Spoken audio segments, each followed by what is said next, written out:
All right, we're going to continue with initial settings for the ventilator and talking about PEEP.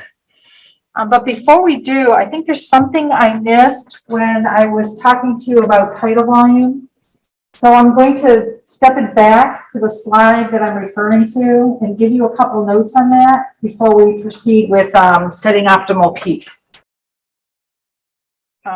So I guess that's what I need you to add to the notes. Why would you get more volume exhaled than inhaled? And write down warmth and humidity expand a volume.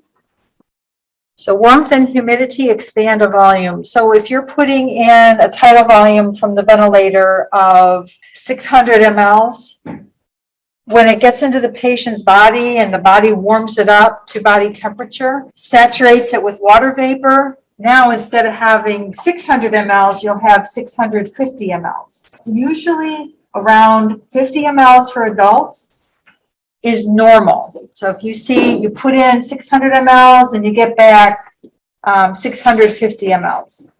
The reason for that is as the gas warmed up, it expanded and it occupies a larger volume. Of course, we're ventilating with volumes of 400, 500 with our adult patients. So it won't be exactly 50 mLs extra when they exhale, but it'll be close to that, if that makes sense. And then the second thing I want you to write down is it could be air from a previous breath is being exhaled. All right, so we talked about placing a patient on a ventilator, and we're going to always add 5 centimeters water of PEEP. And why do we do that? Like, what is the purpose of placing some PEEP as a setting on the ventilator? Okay, to keep your alveoli open, prevent atelectasis. Okay, and PEEP also helps with something else. What was that? Very good, with oxygenation. So to not have PEEP set on the ventilator, that means that alveoli will collapse during exhalation and have to be forced open on the next breath. And that's what we're trying to prevent.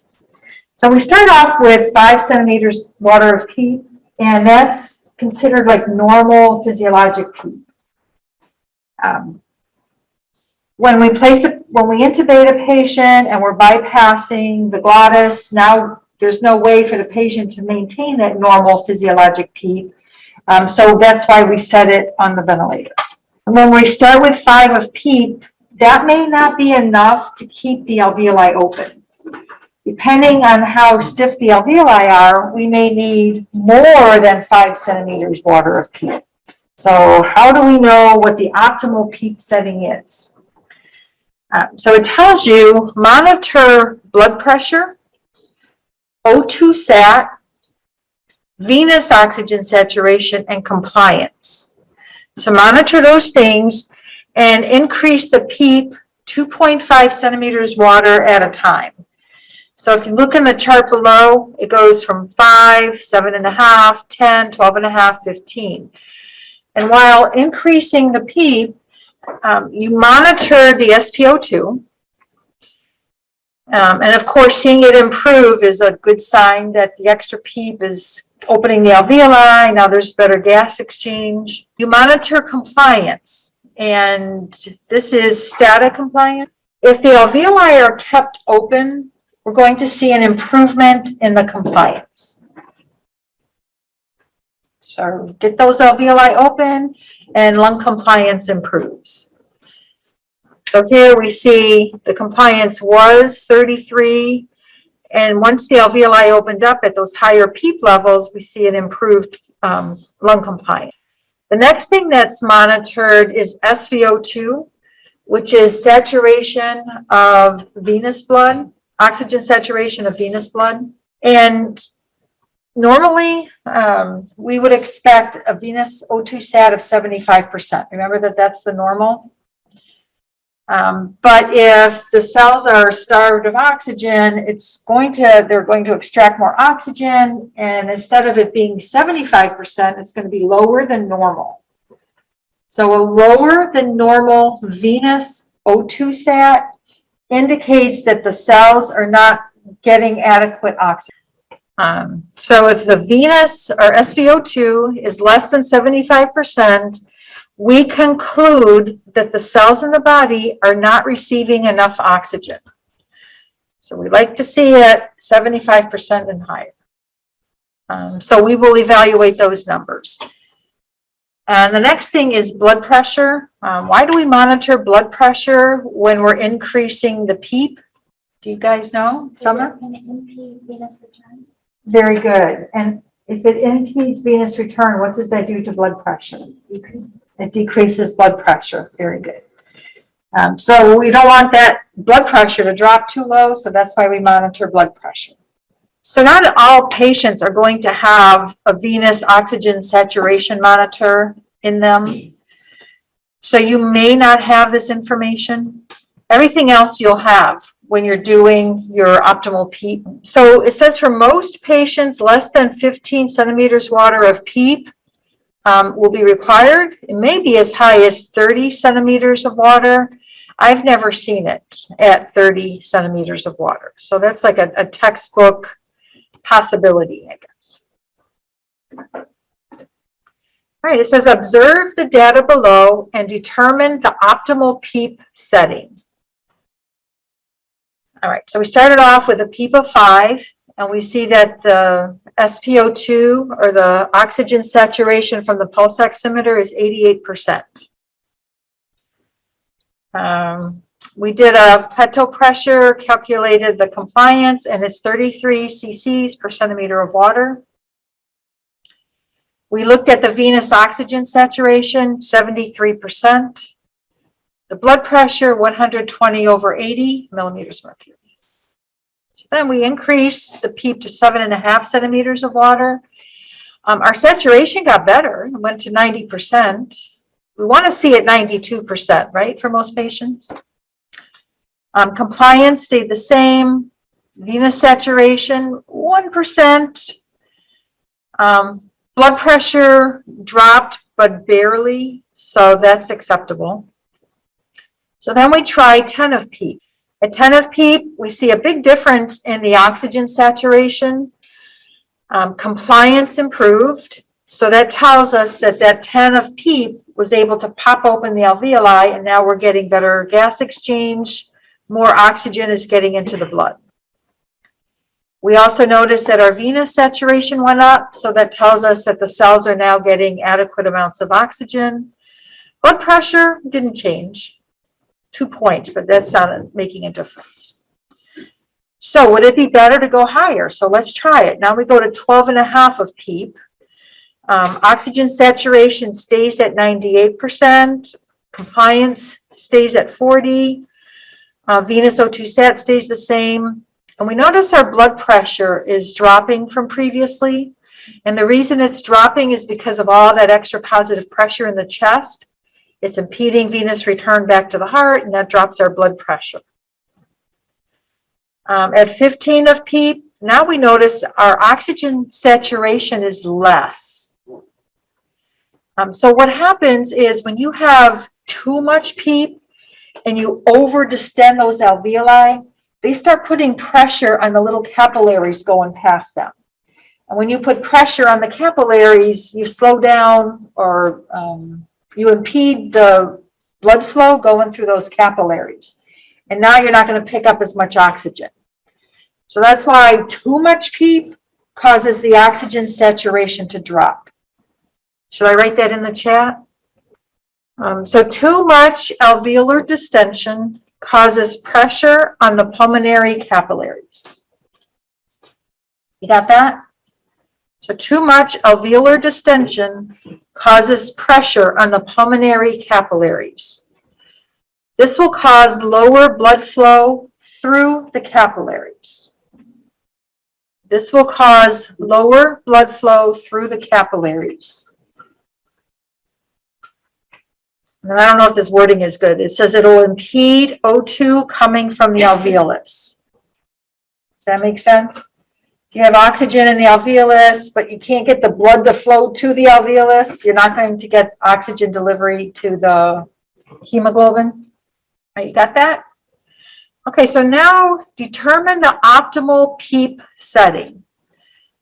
So we're looking to see our best values. Corinja? Would it be 10? Yes, very good. And why did you pick 10? Because the oxygen saturation is at 98%, SpO2 is at 77, and the blood pressure is 118/78, so it hasn't dropped too low. Very good. So that's the best of all the values. As we go to higher, yes, we have a good oxygen saturation, but it didn't gain anything. Matter of fact, it even dropped the blood pressure. And then at 15, the oxygenation got even worse, and the blood pressure got even worse. Venous O2 stats got worse. So yes, 10.0, 10 centimeters of water of PEEP is the optimal PEEP setting with this chart. All right, now it's asking what is auto PEEP, and then it gives you the answer. So auto PEEP is intrinsic PEEP caused by obstructed airways or air trapping. So patients that have COPD, chronic obstructive pulmonary disease, their airways are a little bit narrow. Well, everybody's airways narrow a little bit during exhalation. That's just normal physiology. When we breathe in, we've got negative pressure. It pulls open our conducting airways. The air flows in nice and easy. On exhalation, when there's a little bit of positive pressure, our airways close a little bit. Somebody who has COPD, their airways close a lot of it on exhalation, and it causes air to stay in the lungs. They don't exhale all of their air, so that leads to air left in the lungs, and where there's volume, there's going to be pressure. So they keep this extra volume in their lungs, and it causes an increased pressure in their lungs at all times. That's auto PEEP or intrinsic PEEP. So it says obstructed airways or air trapping. They kind of go hand in hand. The second reason for intrinsic PEEP is insufficient expiratory time. So if the breath isn't completely exhaled and it stays in the lungs, then the next breath comes in and now you've got extra air in the lungs. So if you don't exhale all the way, some air stays in the lungs. Where there's volume, there's going to be pressure. Does that make sense? Oh, I just wrote in my notes, insufficient expiratory time is due to a fast respiratory rate, or it could be due to a slow flow rate. So add that to your notes, like where it says insufficient expiratory time. It's due to fast respiratory rate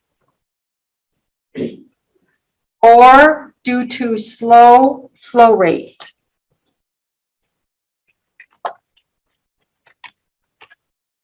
So I wrote in the chat, insufficient expiratory time is caused by a fast respiratory rate or a slow inspiratory flow rate. So we know with a fast respiratory rate, when we take 60 and divide by that respiratory rate, we come up with the total cycle time. And total cycle time, if it's really short, that means we don't have much time to get the air in, get that air back out again, and then it's time for the next breath. So we're looking for an IE ratio of 1 to 2. We'll accept an IE ratio of 1 to 1, but what we don't want is inverse ratio ventilation, where we're pushing the air in and there's even less time to get the air back out. So if there's less time to get the air out, the air stays in the lungs, and where there's volume, there's going to be pressure. So it'll cause an intrinsic PEEP or auto PEEP.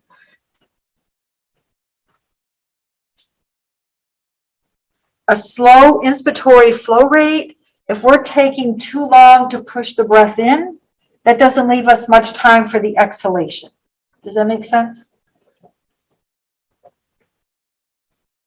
Okay, and then it tells you how you can measure auto PEEP on the ventilator.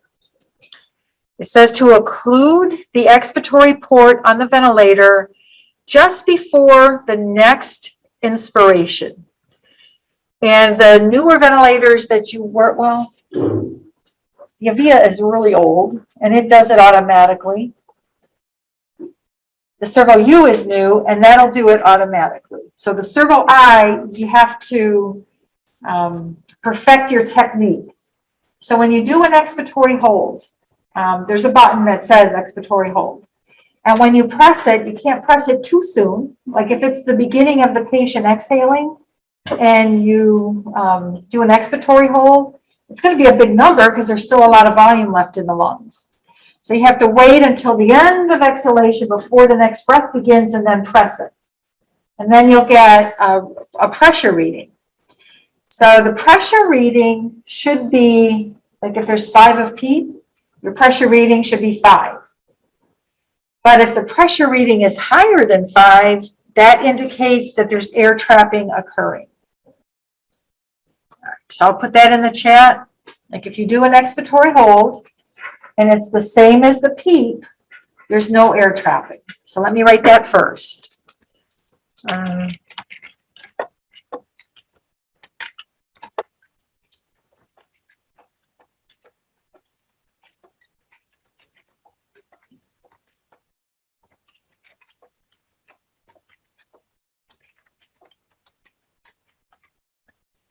So do an expiratory hold.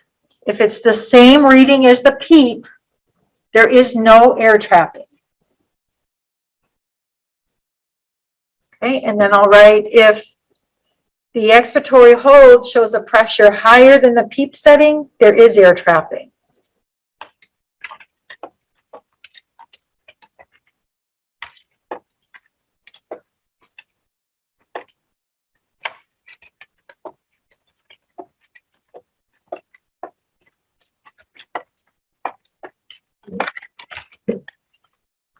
So if the expiratory hold shows a value higher than the set PEEP, there is air trapping.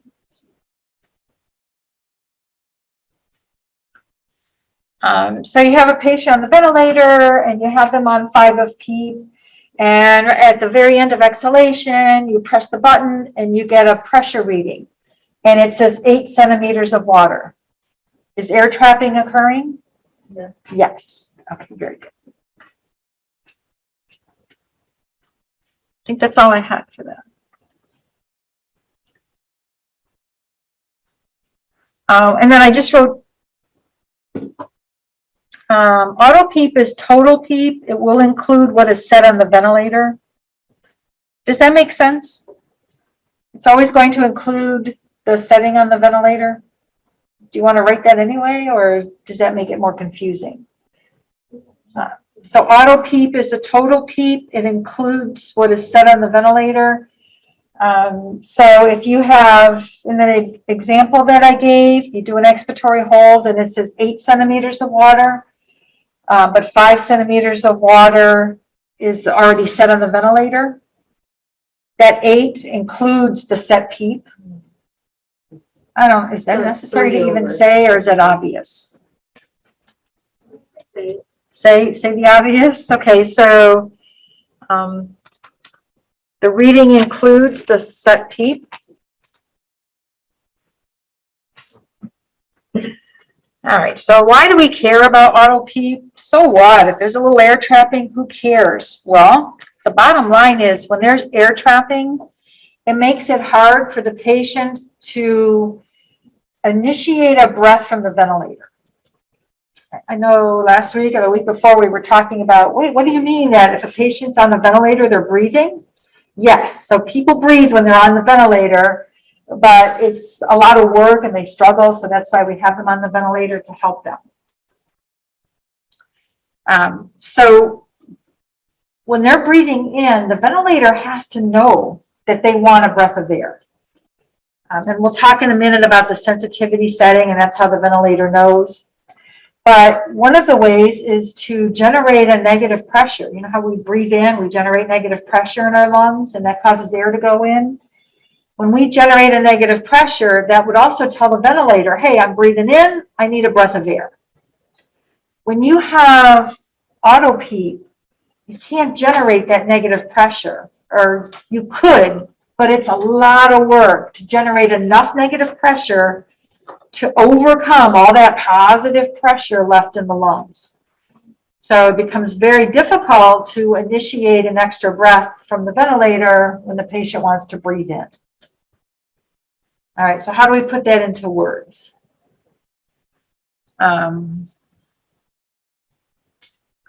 Does it say it good enough on here, like on the first bullet? It says lung hyperinflation, so that's going to be the trapped air, impairs the patient's ability to trigger a breath. Are those words good enough to make sense?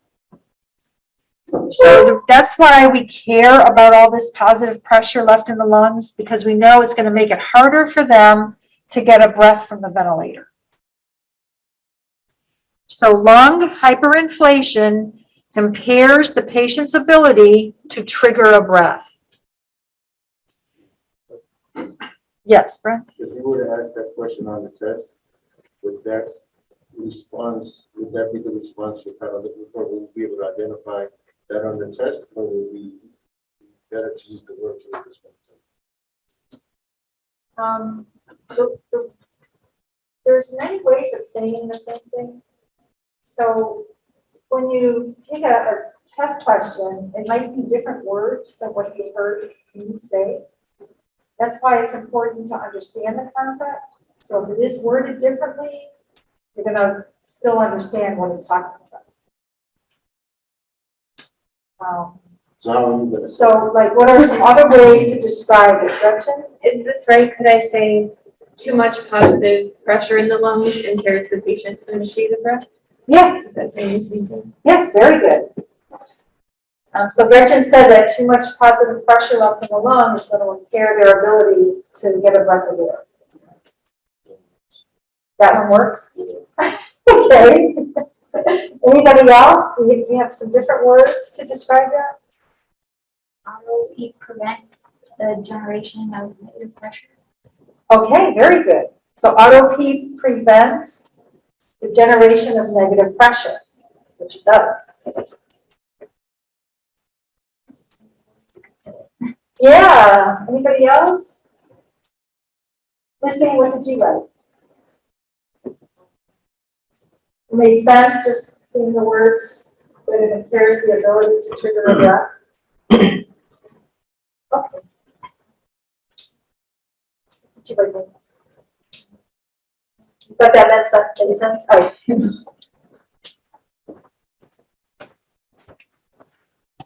With a flattened diaphragm, it is difficult to generate the effort needed to initiate a breath. So that's what happens with trapped air in the lungs, is it presses down on the diaphragm. So when we breathe in, we want the diaphragm to move, what is it, 2 inches? I think it descends about 2 inches during a normal breath. But if it's already pushed down 1.5 inches, during inspiration, it's not going to move very much. If it doesn't move very much, it doesn't generate much negative pressure. So that's kind of explaining the physiology of why it's difficult to initiate a breath if you have trapped air. It's because your diaphragm's already towards a flattened position, so it can't really go any further to generate negative pressure. So that explains the physiology of why it's difficult to initiate a breath if you have trapped air.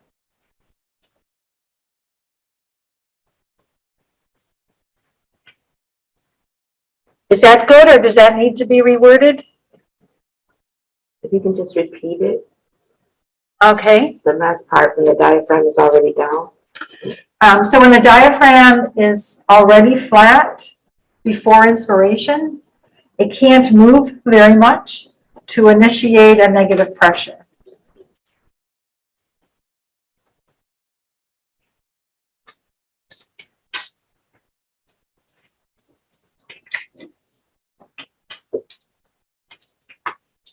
Brent, do you need that reworded? No, I'm good. Yeah? Okay. Yeah, let me know if you guys need help, because I need your feedback to know if you're understanding it. And then strategies to reduce auto-peak. So we don't want auto PEEP. How can we get around having auto PEEP? So the first thing it says is administer a bronchodilator. So when we give a bronchodilator and we relax the smooth muscle around the airways can dilate a little bit more, and now we're not going to have trapped air. Does that make sense? Dilate the airways, and now we won't have trapped air. So that's the first thing you could do to make it better. The second thing you can do to make it better is have a longer expiratory time. So it says increase expiratory time.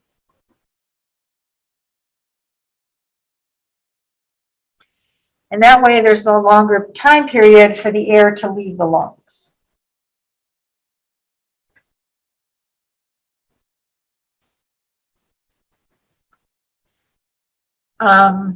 And then the next thing is increase PEEP. So the thought with increasing PEEP is if we can use PEEP to keep the airways open, we're not going to have trapped air. So increasing PEEP will keep the conducting airways open.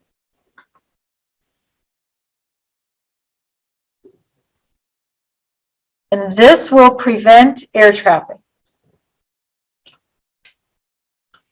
So if you do it, go ahead, Tiffany. So when it comes to the P, when you prevent air trapping, does that still make it difficult for them to generate breath? No, then it becomes easier. So let's say we do an expiratory hold. We have a patient on the ventilator. We have 5 of PEEP set on the ventilator. And at the end of exhalation, we press the button and we get an expiratory hold. And it says 8 centimeters of water. Do we have air trapping? Yes. Yes. All right, so now what we could do is change our PEEP setting to 8 centimeters of water. And now we'll notice when we do an expiratory hold, there is no more air trapping. So we would use the expiratory hold pressure to determine where to set our PEEP.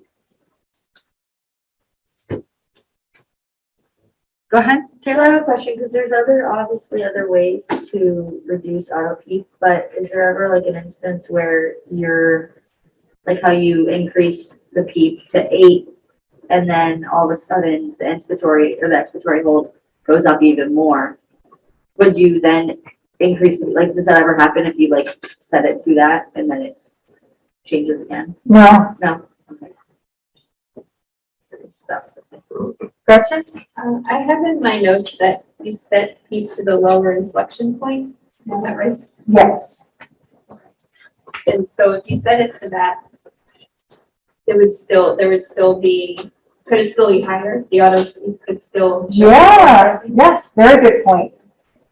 So to keep the alveoli from collapsing every breath, if we look at the lower inflection point and say, okay, we need enough PEEP so that our alveoli stay open.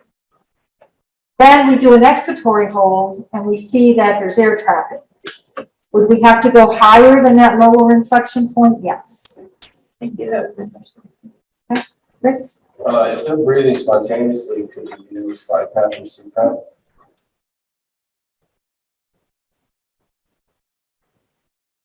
With BiPAP, you can't get an expiratory hold reading. So what could you do if you're on BiPAP and they're air trapping? So probably a higher EPAP setting would benefit them. Right. There's just no way of measuring it to Okay. determine. Somebody else had a question? I have one, but I got answered. Oh, What's the question? very good.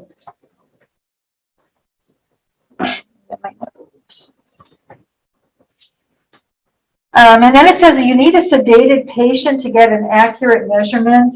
So if the patient is breathing really fast on the ventilator and you're trying to do an expiratory hold, it's not going to be accurate.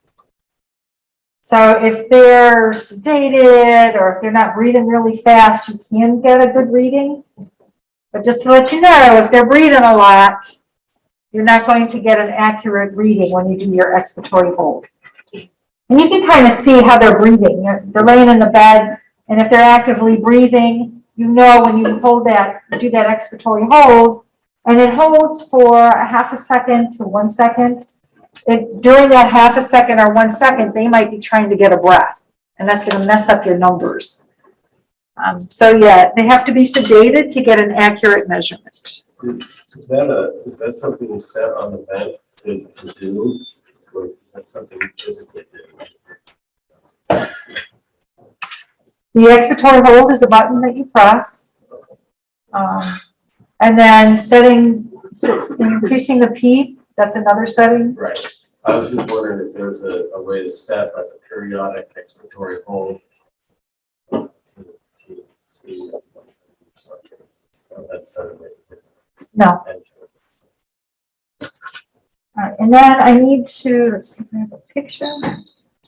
Okay, I can show it to you with this picture. No, it's easier for me to draw it. I'm gonna put the lights on for a second.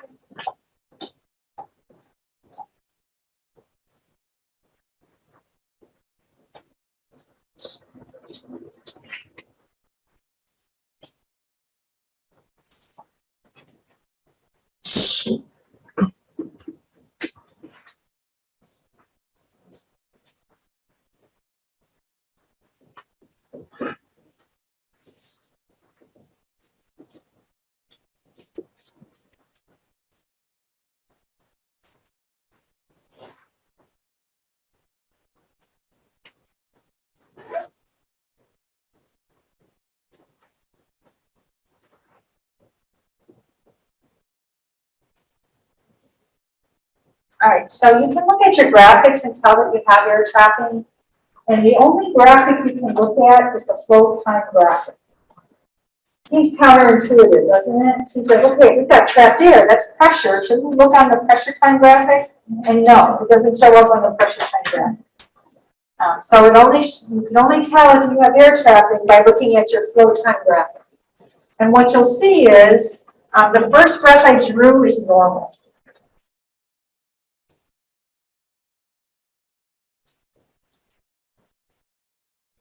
So of course, above the dotted line is inspiration, and below the dotted line is the air coming back out, or exhalation. And if all the air comes out and there's no more air coming out, the flow is zero, because there's no more air coming out. And you'll see that your graphic touches the baseline. And that tells you that you have no air traffic. However, if you see a breath go in, and then during exhalation, it does not come back to baseline. But the next breath begins, and it looks like it starts there, doesn't it? But what's happening is not all the air came out. There was still air leaving the lungs, and then the next breath started. So that's what air trapping looks like. Never hitting the baseline. Yes.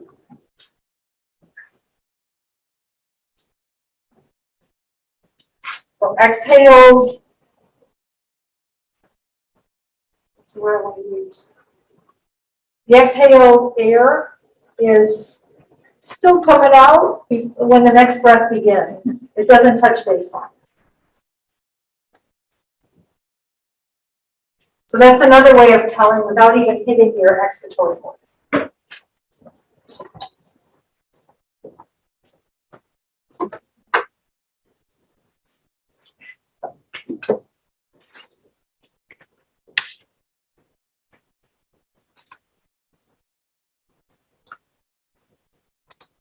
That was it, right? Okay.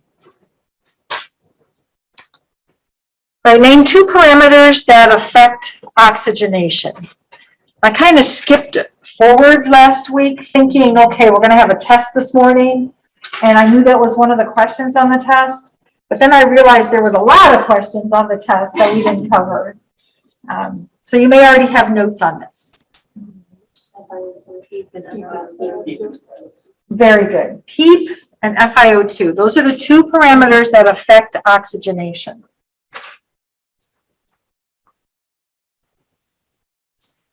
And then this is on the ventilator.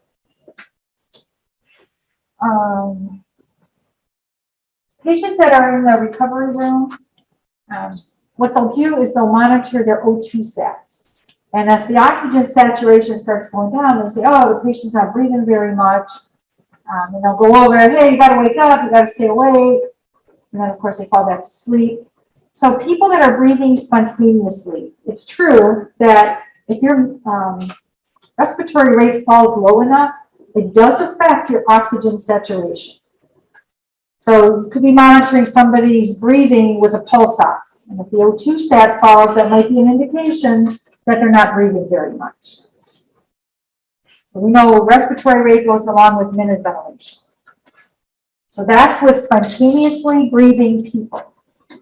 On the ventilator, there's two things that affect oxygenation, and it's PEEP and FiO2. We never allow the minute ventilation to get low enough for the stats to drop. So on the ventilator, there's only two things that affect oxygenation, PEEP and FiO2.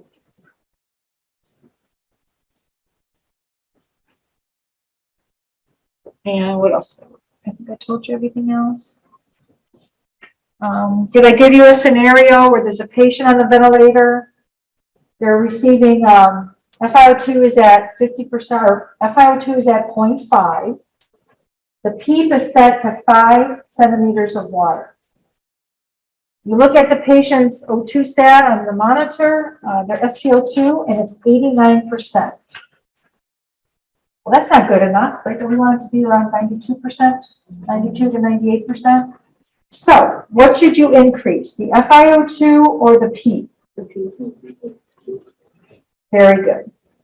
So once you get to 50% on your FiO2 and you're still not oxygenating well, you have collapsed alveoli. And what's really going to help is if you increase the PEEP setting, that's going to pop open those collapsed alveoli and then oxygenation will improve. So once you get to an FiO2 of 50, at that point you start going up on the PEEP setting. So when you're making, I'm talking about this like you guys have to do it on your own without a physician telling you, oh yeah, you're right, that we need to increase PEEP. So when you're at the bedside, you need a physician's order to do things like this. If you see that there's air trapping and you want to give a bronchodilator or you want to increase the set PEEP on the ventilator, can you just do it without a physician order? And the answer is no. So I'm not mentioning that you need physician orders to do this, but you do. Once you've been working in the ICU for a while and the physicians know you and you can make suggestions and they say, yeah, go ahead, do that, that's fine. Or a patient gets intubated, you set them up on the ventilator, they'll come to you afterward and say, okay, what settings did you use? But when you're the newbie, you have to have a physician order and you have to follow the physician order.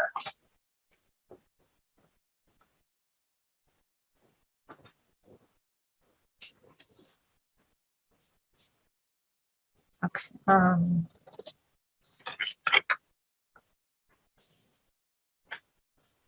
All right, so we can take a break before we start talking about sensitivity.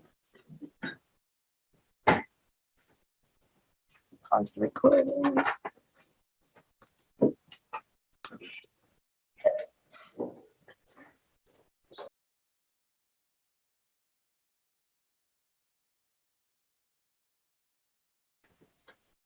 Sensitivity. All right, so it tells us the definition of sensitivity. It's the ventilator or the patient can initiate or trigger inspiration. So I was explaining to you a little bit ago how when a patient's on the ventilator, they're going to want a breath of air from the ventilator, and the ventilator has to recognize that they want to breathe in. And that's a sensitivity setting that we set as respiratory therapists. If it's patient triggered, that means the patient initiates the breath. But let's say they don't initiate a breath. Let's say they're heavily sedated and they're not initiating any breaths. Will they still get a breath from the ventilator? Yes, they will, because as a certain time goes by, a breath will be given. So after a certain time goes by and a breath is given, that's called time triggered. The breath is given because it's time to give the breath.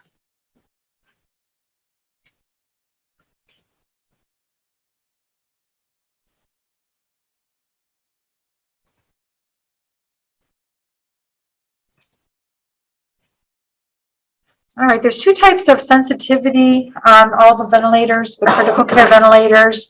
The first one is pressure sensitivity.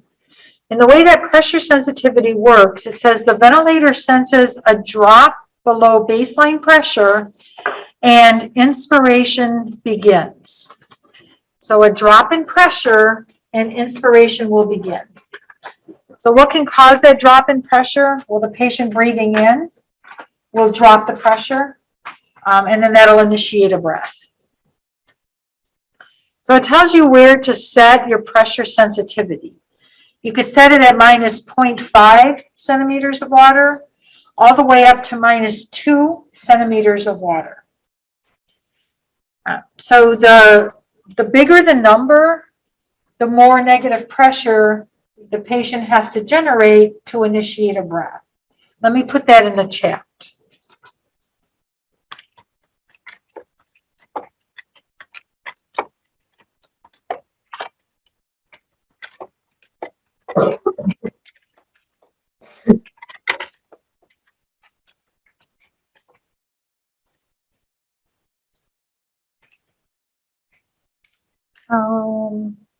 Now I forgot the sentence I was going to say. The more negative pressure the patient has to generate to trigger a breath, the harder they have to work, I guess, maybe.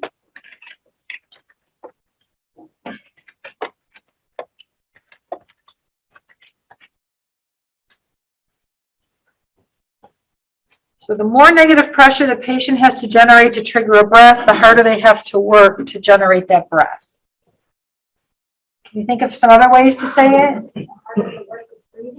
Yes. Yeah, that would work too. So their work of breathing is harder the more negative we set that pressure sensitivity. So let's say you have a patient on the ventilator and you set the sensitivity setting at 0.5 centimeters of water.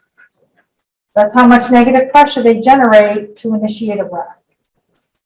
Then let's say you change that to minus 2 centimeters of water. Is that going to be easier for them to initiate a breath or harder to initiate a breath? Yeah, so the more negative pressure, the harder they have to work to generate that breath. Are you good on that?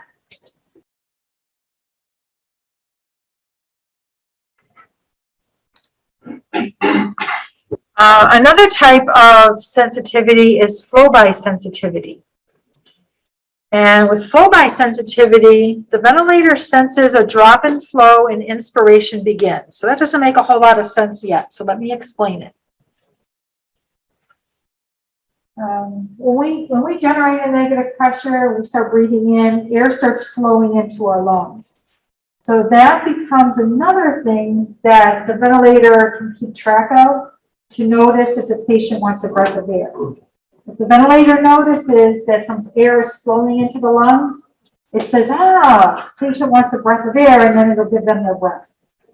So air flowing into the lungs will also initiate a breath.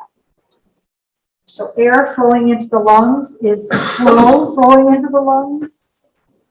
So let me just write air flowing into the lungs.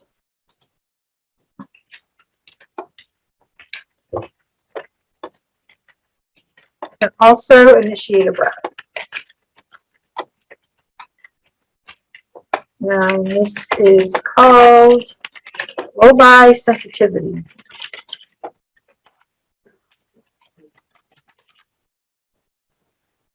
Taylor?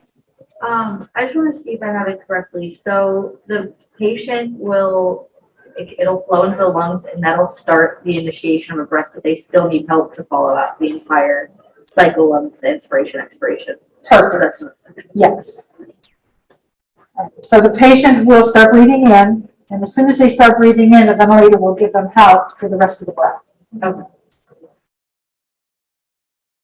All right, so air flowing into the lung is the setting for flow-by sensitivity.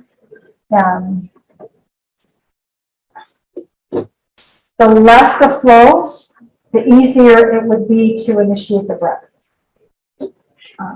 So 1 liter per minute of flow going into the lungs can initiate a breath. 5 liters a minute of flow going into the lungs to initiate a breath. Which one do you think is easier? Very good. So 1 liter per minute is really low flow, and that can initiate a breath. If you set it at 5 liters a minute, that's a lot more flow the patient has to generate in order to initiate a breath. So 1 liter per minute, easy to initiate a breath. 5 liters per minute, a little bit harder to initiate a breath.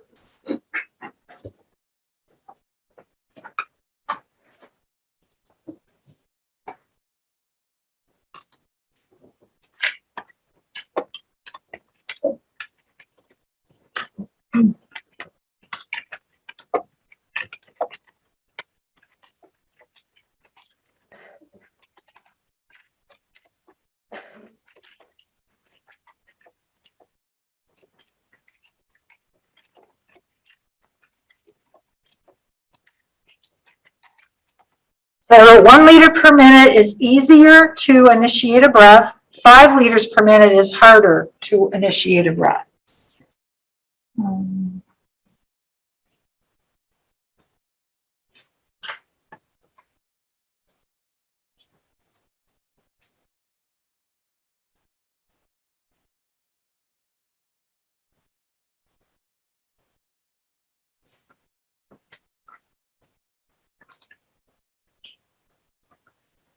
Which sensitivity setting is more sensitive to patient effort, flow by or pressure sensitivity? Do you want to guess before I tell you the answer?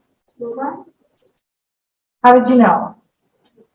Is the flow by when the patient initiates, like even the smallest amount, it will just extend like the air will go in, right? I'm trying to like get my words together. Yeah, okay, that works.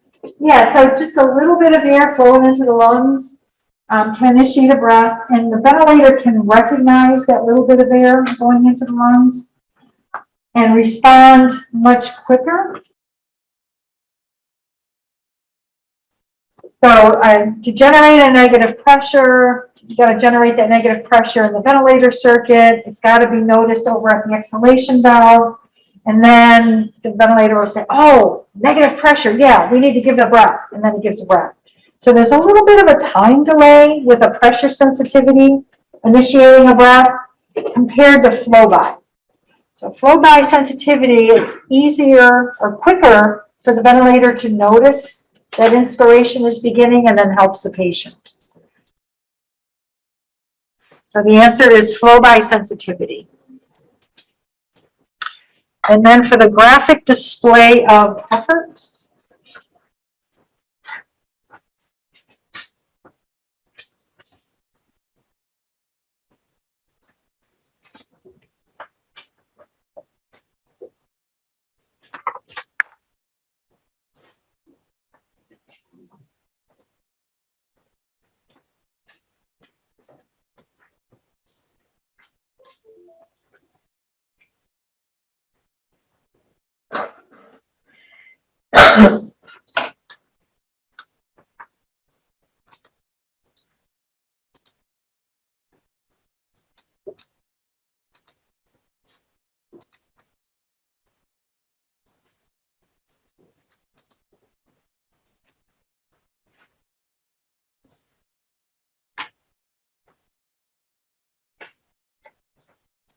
good for zooming.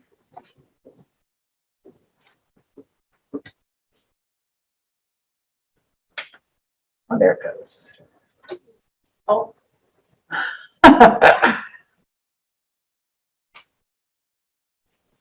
All right, so we're looking on the ventilator graphics, and the bottom one here shows we've got 5 of PEEP, and as soon as baseline pressure drops below that 5 of PEEP, the ventilator knows to initiate a breath. So that's a pressure change.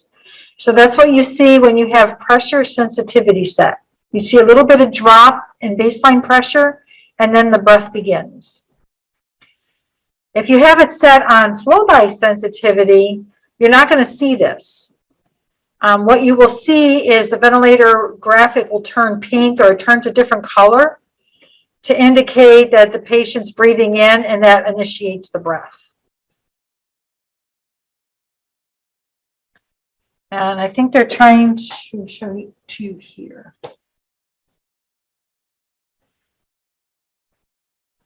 All right, to me, it looks like there's still a little bit of a dip. But what the ventilator is looking for is some flow going into the patient's lungs, and then it initiates a breath.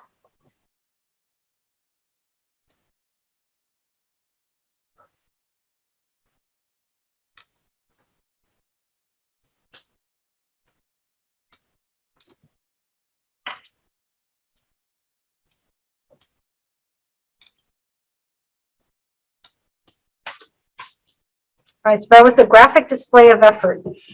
Now I need to explain auto-triggering.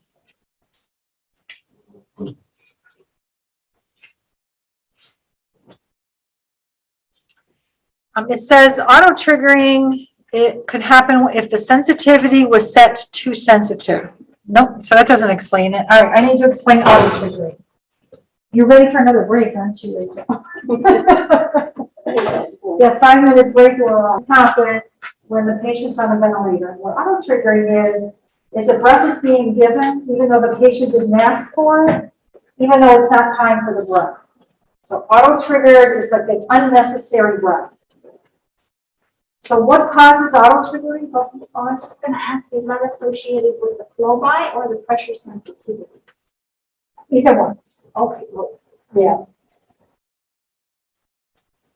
So what happens with auto-triggering is a breath is being given because, number one, there could be a leak in the circuit.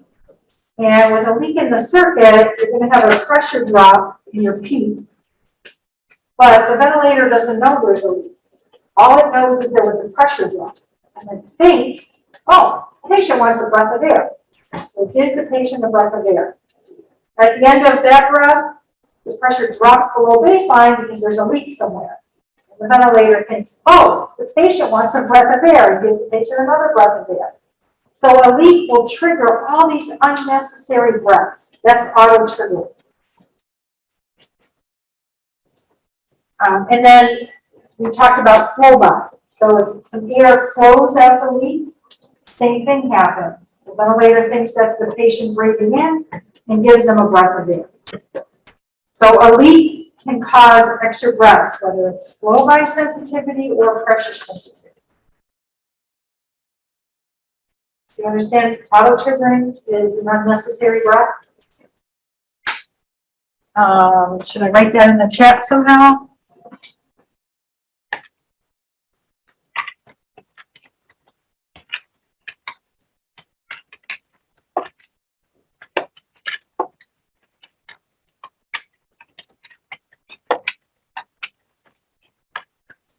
So auto-triggering is an unnecessary breath. I was wondering if you could explain why, flow by, how the flow by with the leak, how would that work again? I'm sorry, I missed that part. Okay, so with flow by sensitivity, there's always, no, let me start over. With flow by sensitivity, when there's a leak, some air will flow out the leak. And when the air flows out the leak, the ventilator thinks it's the patient breathing in. Was this good? So with flow by sensitivity, if air flows out the leak in the circuit, the ventilator thinks it is the patient breathing in. The ventilator then delivers a breath to the patient. However, the patient wasn't initiating a breath. Is that good? Yeah? I see some head nods. So if your head isn't nodding, what does that mean? Should I explain it differently?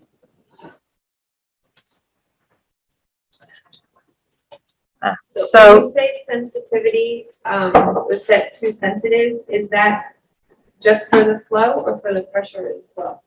For the pressure as well. Both. Yeah. And so that explanation that thinks the patient is breathing in, that applies to both the pressure and the flow? Yes. So you could, if you have it set at like a 0.5 centimeter pressure sensitivity, or 1 liter per minute flow by sensitivity, both of those are the easiest. And you walk by and you just touch the ventilator circuit. You know, it's hanging on the ventilator arm, and you touch the circuit and it initiates a breath. You know that that's too sensitive of a setting. Taylor? This might be a really dumb question, but I'm getting somehow confused when you say the flow will like flows out of the leak. Because if it's flowing out of the leak, wouldn't it not be like in like, I don't I would think like if there was a leak, it would like flow. It would give a bigger flow to initiate a breath versus like disappearing from the actual like circuit. Okay, so what I need to explain to you is how the flow by sensitivity works, and maybe that'll help clear it up. Probably. All right, so with flow by sensitivity, the way that it works on the ventilator is the ventilator will send a continuous flow into the circuit at all times. Typically like 2-3 liters a minute of flow is always going through the circuit. And it's being measured at the exhalation port. So if it sends out 2 liters a minute and 2 liters a minute arrives at the exhalation port, it knows that the patient didn't initiate a breath. Okay. But if it sends out 2 liters a minute and 2 liters a minute does not arrive at exhalation port, it makes the assumption that the patient is breathing in. Okay. That makes sense. Okay. Yeah. Yeah, I was thinking in my mind, is that going to help you guys? Is that not going to help you guys? And I decided not to say it, but I guess I need to say it so you understand. Yeah, it helps. That helped? Oh, okay. Yeah, so when some of that flow is missing over on the exhalation side, that's how it knows that the patient is initiating a breath. Should I put that in the chat?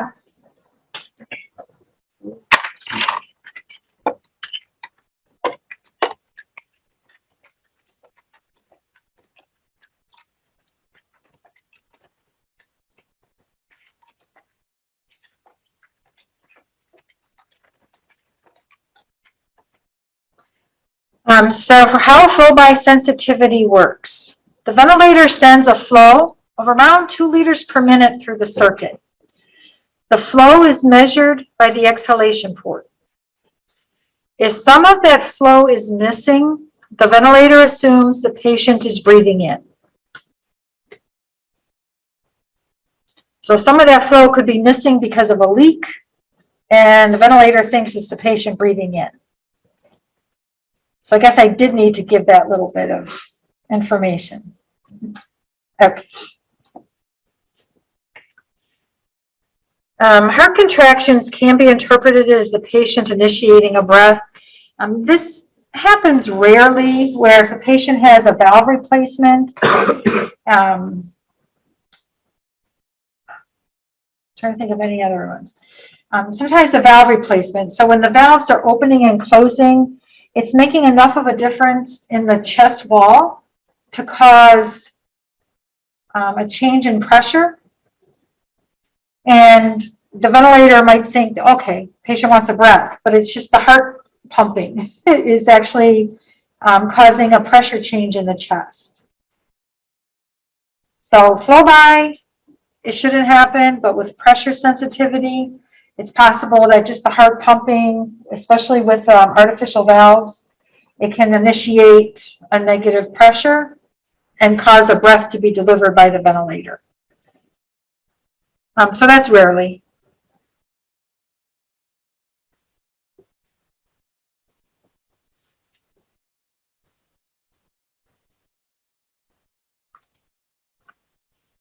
Okay, so that was it for sensitivity. And now to summarize. List the settings for volume ventilation.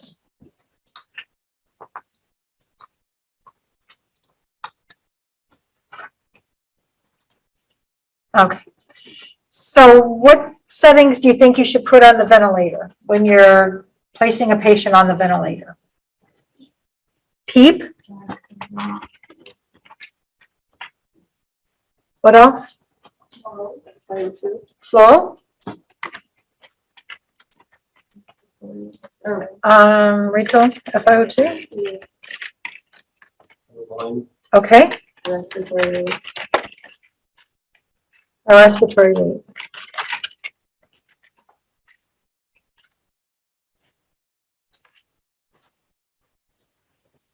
And then on the servo ventilator, in order to set the flow rate, what do you have to set? I time. The inspiratory time.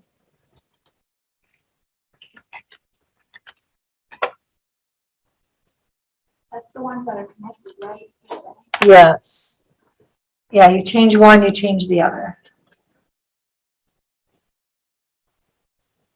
Okay.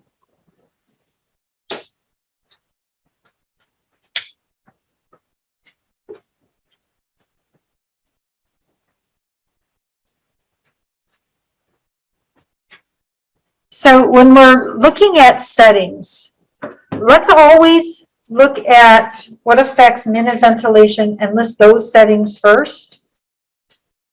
And whatever affects oxygenation, mention that second. So what would we put first for our list? Respiratory rate and ventilator. Very good. Oh, that moves the whole thing.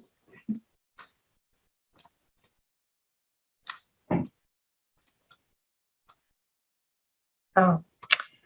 Working with things in the cloud is harder than when it's on the desktop.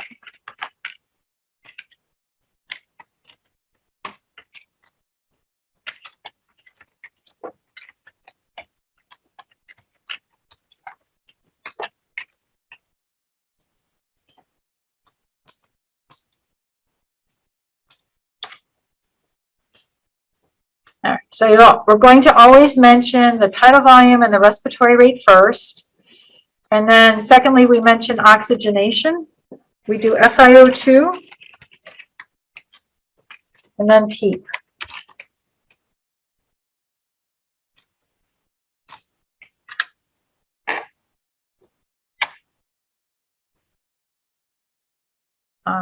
The flow rate, inspiratory time has to do with tidal volume.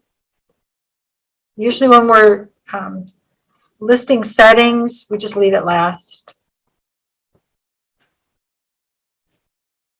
And then that's all for settings for volume ventilation. Tidal volume rate, FiO2, and PEEP.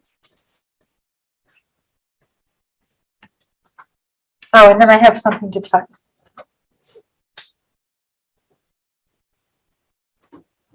I know you probably know this already, but I'm going to say it anyway.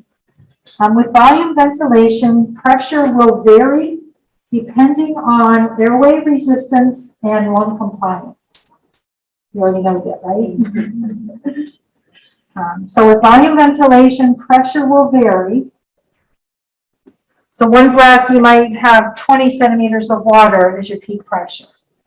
The next breath goes in, maybe the patient's like pushing down and having a bowel movement, and now the pressure is 35 centimeters of water. So pressure varies with volume ventilation.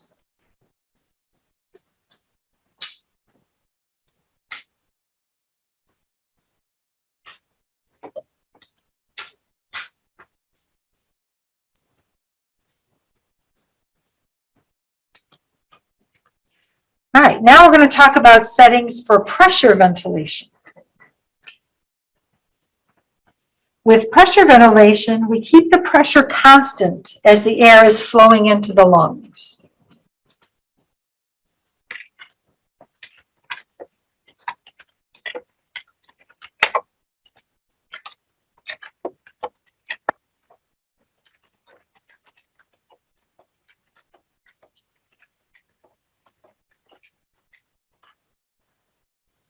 So write that down.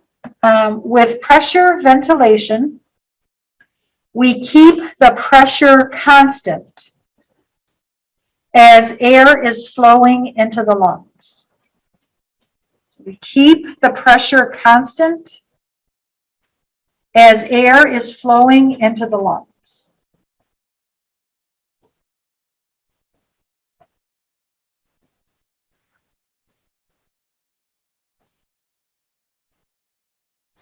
So it's the same thing. Tidal volume is being delivered But as that volume of air is being delivered to the lungs, the ventilator notices how much pressure, and it's able to keep the pressure the same. So we don't have 20 centimeters this breath, 30 centimeters that breath. We tell the ventilator, no, we only want the pressure to be this level. So let's say 25 centimeters of water. So as the air is flowing into the lungs, the ventilator will make sure that the pressure only stays at 25 centimeters of water. So that's the difference between volume ventilation and pressure ventilation. But the flip side of pressure ventilation, okay, we're keeping the pressure the same throughout inspiration, but volume will vary. So there's no guarantee of the tidal volume.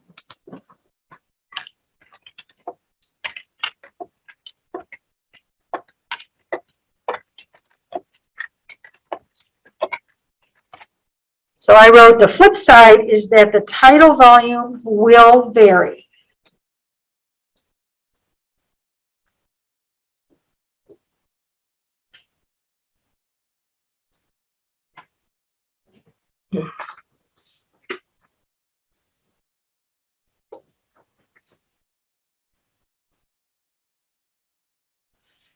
So let's say we have a patient in pressure ventilation and the breath goes in.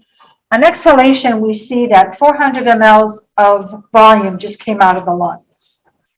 Okay, so it continues like that for a long time. Pressure stays constant. On exhalation, we see, okay, we're delivering 400 mLs. And then all of a sudden, the patient bites down on their endotube. So now they've got that endotube partially occluded.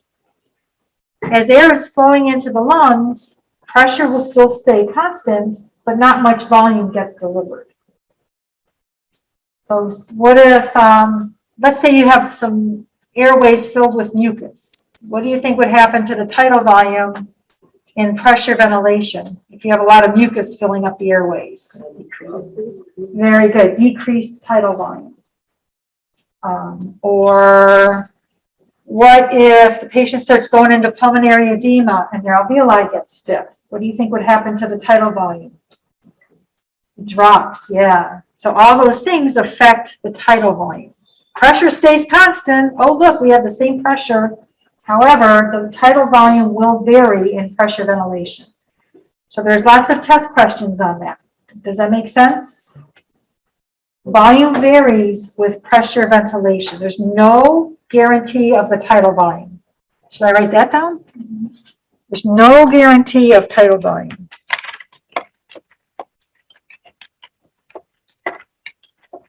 In what case would you use pressure? It seems like you have a lot more tools to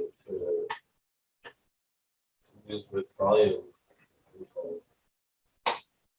So pressure ventilation is usually safe for patients that have stiff lungs and their airway pressures are really high, and we're concerned about those high pressures. So if we place them in pressure control and the pressure stays constant, now we're not damaging the lungs. So it's usually safe for ARDS, stiff lungs. For patients with low compliance. Patients with low compliance, yes. So pressure ventilation is usually for patients with low lung compliance. And it's also the type of breath you give to infants. And again, it's because you don't want to damage their lungs with large pressures. So you have a pressure limit for every breath. So volume control would be for patients with high compliance? For everybody else. For everybody else. Yeah.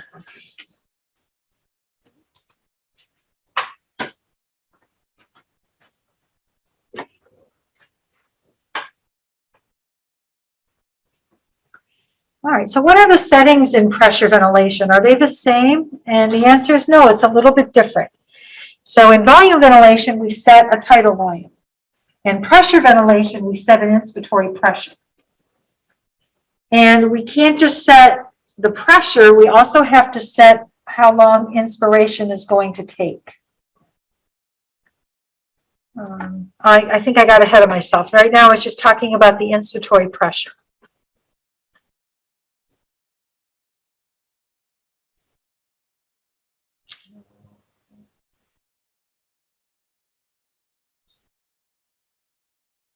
Is it okay for me to go ahead so you guys understand the difference? In volume ventilation, you said a tidal volume. In pressure ventilation, you said an inspiratory pressure.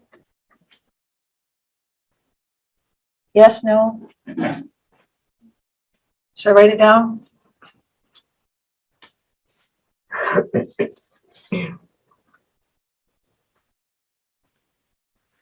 Okay, so it says a set pressure is maintained throughout inspiration. Volume may vary breath to breath, even with the same pressure. There's no guarantee of the tidal volume. The delivered volume depends on the static compliance of the lungs. It depends on the amount of airway resistance. It also depends on the size of the lungs. So you can set an inspiratory pressure of 20 centimeters of water on an adult. You can set an inspiratory pressure of 20 centimeters of water on a baby. Is that going to deliver different volumes to the two patients? Yes. It's just that as the air is going in, we're keeping the pressure constant. The Yes. size of the lung, how is that determined? Is it adult, is it a child, neonate, or how do you determine the size?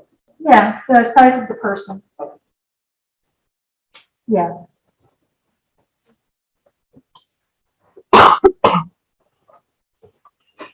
And then it's repeating itself again. Inspiratory pressure determines the tidal volume. It gives an example. A patient on a ventilator is receiving a pressure control breath. The inspiratory pressure is set at 25 centimeters of water. A breath is delivered to the patient, and the volume that filled the lungs, or the tidal volume, is measured upon exhalation, right? We didn't set the tidal volume for inspiration, so we have to wait for exhalation to occur, and then we see how much volume. And it tells us 325 mLs was exhaled. If this volume is too small, what can be done to increase the tidal volume? What do you think? Let's say we want 400 mLs, not 325 mLs. Chris? Increasing the inspiratory time. Time? Maybe. Sometimes increasing inspiratory time helps. But what else? Pressure. Yes. So we would increase the pressure, and that would give more tidal volume. So there's a connection. More pressure, more volume.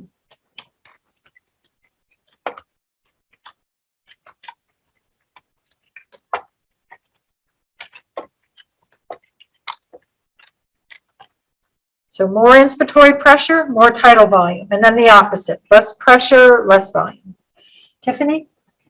Why would you want to control volume versus pressure?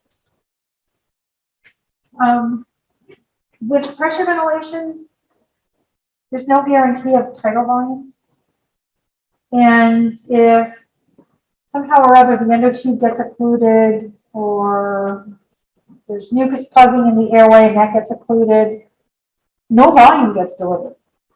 And if you don't have your alarms set really carefully, you could cause brain damage to the patient because they're not being ventilated. So pressure ventilation would be the way to go with everybody, but because you can't guarantee the tidal volume, it's not as safe as setting a tidal volume. And why would this be the way to go if we excluded tidal? It prevents pressures from climbing really high. In volume ventilation, pressures can go as high as the high pressure alarm limit, but in pressure ventilation, it never goes above the set pressure.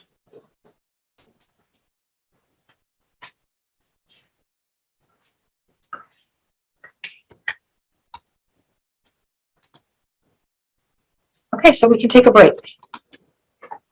10 minutes.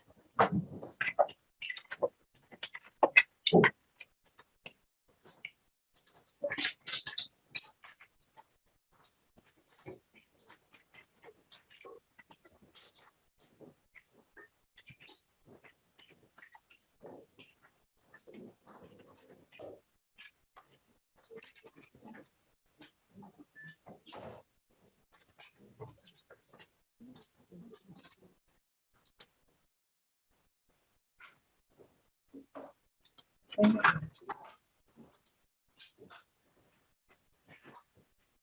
right, oh, and then I drew something on the board, I wanted to show it to you, see if you can figure this out. So this is one way of ventilating, it's either volume or pressure. Another way of ventilating is either volume or pressure.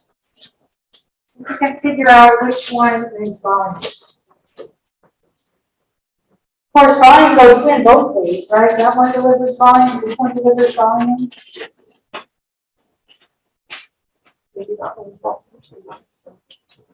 Okay, Chris, what do you think? Pressure's on the right. So this is pressure ventilation? Yeah. Does anybody disagree? Taylor? I was thinking, I disagree. So I think pressure is on the left. Do you think this is pressure ventilation? Yes. Does anybody else think that that's pressure ventilation? Range of us? You gonna go with that one too? Okay. And Allison? You think this one's pressure?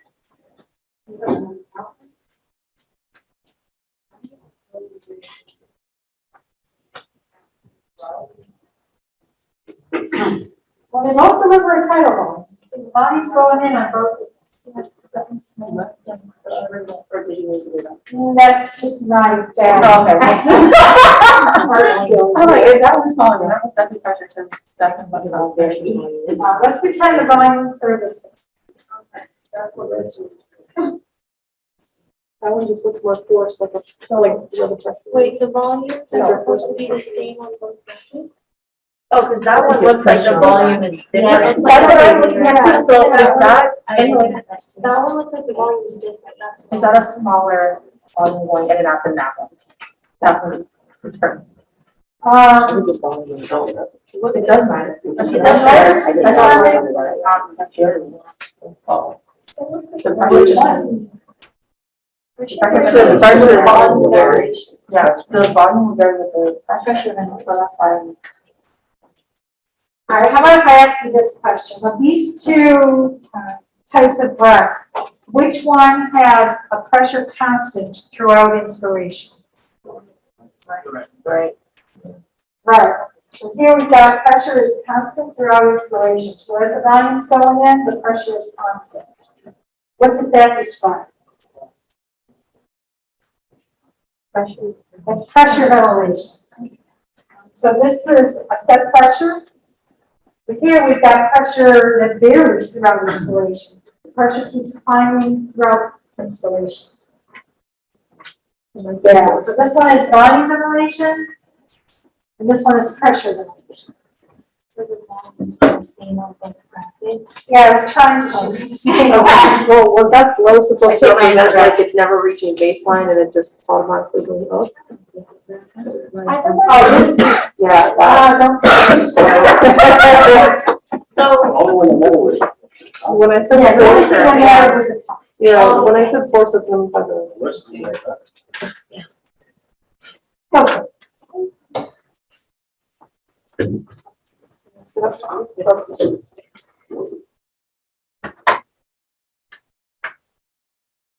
So with pressure ventilation, you have to set an inspiratory pressure, and you have to set an inspiratory time. You have to tell the ventilator how long to hold that pressure while the breath is going in.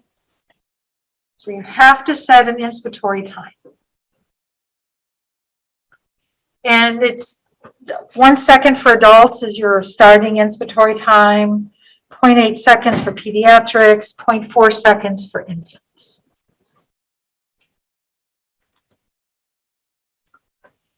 What about the flow waveform? When we were talking about volume ventilation, we could choose whether we want constant flow, do we want decelerating flow? And we kind of liked the decelerating flow, it gave us lower pressures. It's more normal compared to constant flow, so we really liked it.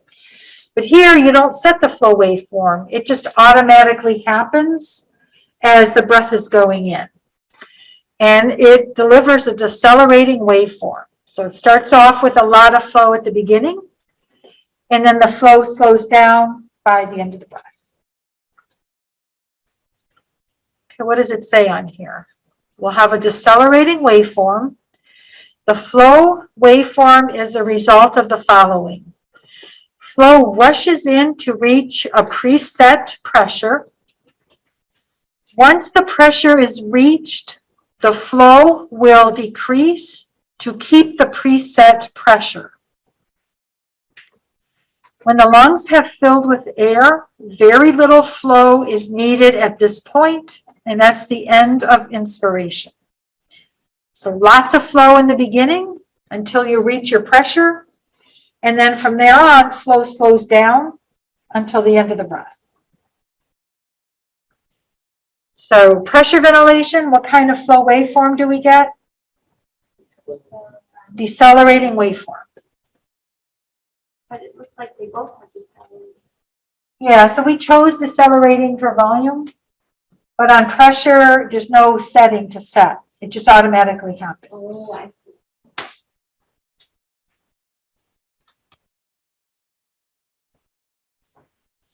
Oh, it's saying the same thing. Should we set the peak flow rate? No, no need to set the flow rate or the waveform. It happens automatically. It gives you a decelerating waveform. So that kind of repeated what we just said. Okay, and then next thing, it's all the same. We set a respiratory rate in volume ventilation. We set a respiratory rate in pressure ventilation, 12 to 20 per minute. We adjust according to the blood gas. FiO2, we set the same. We may start off with 100% and then wean it to get sats between 92 and 98. Or we start off with the FiO2 the patient was on prior to being intubated. PEEP, we start with 5 centimeters of water. If O2 sats are not good, we go up on the FiO2. Once we get to 50% and we still don't have a good O2 sat, we start increasing the PEEP. And we could do the optimal PEEP where we go up by 2.5 each time. Look at the sat, the blood pressure, the compliance, and SVO2 if they have it. So that's all the same. And that ends the lecture. Let me show you some graphics.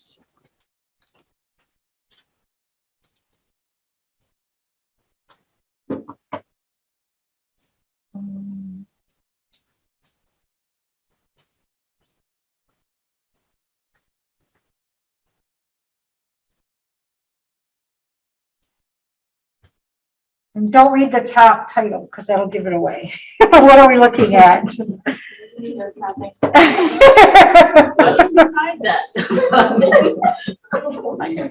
I should have hid that. I didn't notice.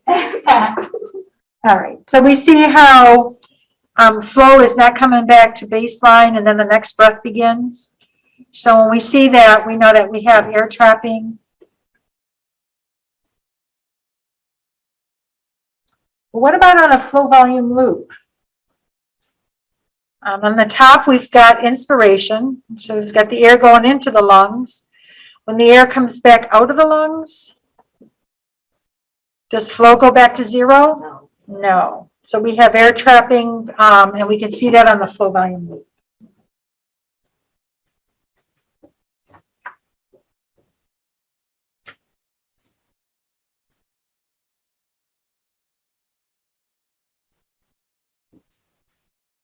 Okay, this graph at the top is liters per second. What is this?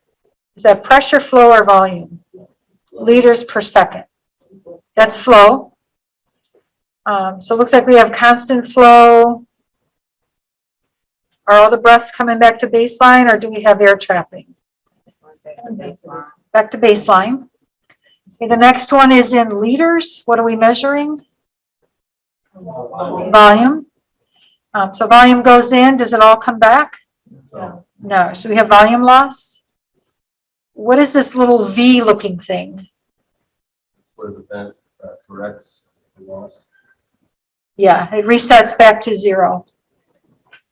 And then centimeters of water, what are we measuring? Okay, we've got pressure building throughout inspiration. So is that pressure ventilation or volume ventilation? Volume ventilation, very good.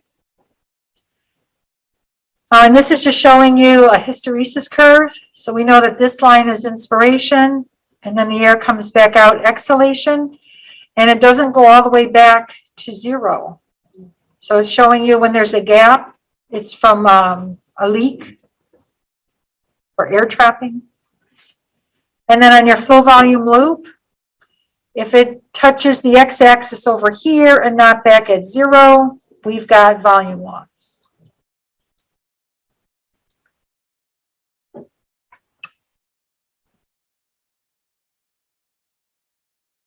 Just look at the picture, don't read the answer. You read the answer. Why does this go below the baseline? The volume comes back out and it goes below baseline.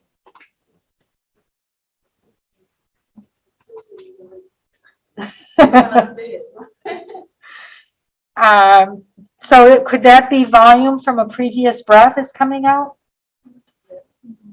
So we had an incomplete exhalation, and then the next breath goes in and a lot more comes out because there was an incomplete exhalation prior. Yes, if somebody had punched this patient in the stomach, could that be extra excellent? Yes. Yeah, that's a good point. So punching in the stomach doesn't sound like a lot of fun. How about if they just decided to exhale really hard and they got rid of their expiratory reserve volume? Right, maybe. Yeah, so that could do it too. Very good. I have a question. Can that be the humidity was not transferred? Yes, very good. Could that also be the humidity increasing the size of the breath? Yes, very good. I think that's all I've got for you guys.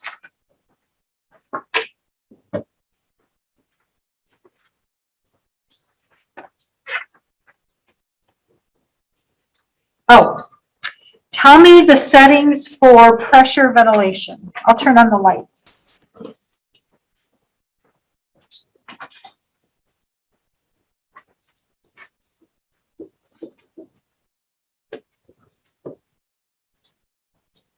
So what are the settings for pressure ventilation?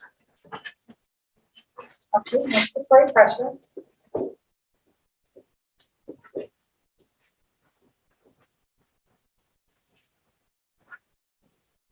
Very good. Inspiratory time.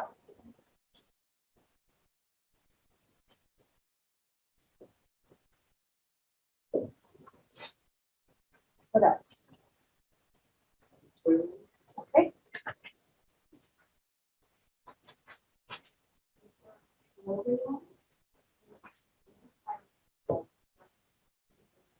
Very good. No tidal volume. And no flow rate. Peep. Peep.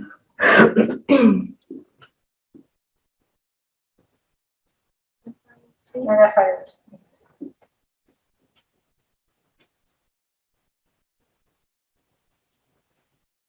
So the inspiratory pressure and the inspiratory time will give us our tidal volume, but again, that's not a setting. So if we compare this to volume ventilation, in volume ventilation, we set the tidal volume, the rate, the FiO2, and the Q. Now that we're in pressure ventilation, we don't set a tidal volume. Instead, we set an inspiratory pressure and an inspiratory time. Got it? Can we get it right on the test? Will you repeat that one more time? Yeah, that last sentence. Yes. So in pressure ventilation, you set an inspiratory pressure and an inspiratory time, and that's going to give you your tidal volume. In volume ventilation, you actually set the tidal volume. So for both of them, you set the respiratory rate, FiO2, and PEEP. The only thing that's different is the tidal volume and the respiratory pressure and time. Perfect. That's the only difference between the two modes. One mode, you're setting your inspiratory pressure with your I time, and the other one, you're setting the tidal volume.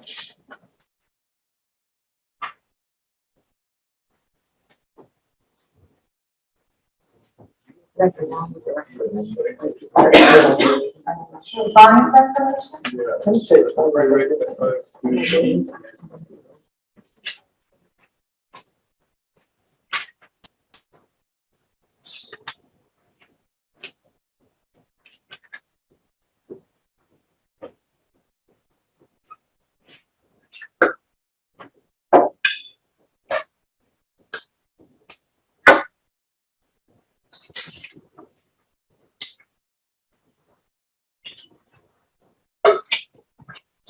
For volume ventilation, you said tidal volume, rate, FiO2, and peak.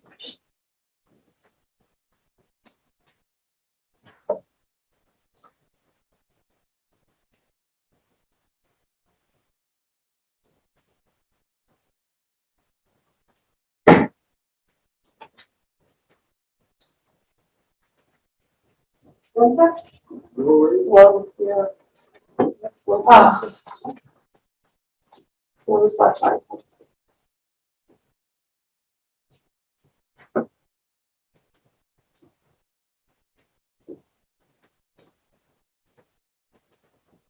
Yes, forward, correct.